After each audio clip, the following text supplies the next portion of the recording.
xanım yataqdaydı, Əli əleyhissalamı çağırdı.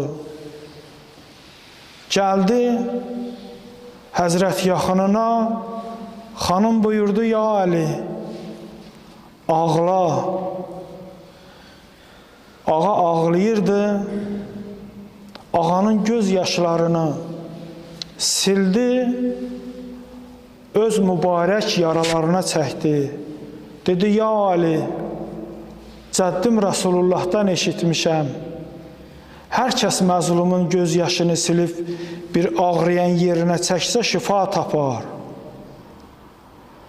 Sən bu aləmin ən məzlum bir varlığısan, bəndəsisən. O gün ki, xanımı qəbrə qoydular, dəfn mərasimi qutardı. Yazırlar rəvayətdə, Həzrət Əmir əleyhissalam baxdı göyə, dedi Xudaya, ey dünya, sən nə qədər çirkinləşdin. Fatimə dünyasını dəyişdi, dəfn oldu, aləm çirkinləşdi, dünya çirkinləşdi.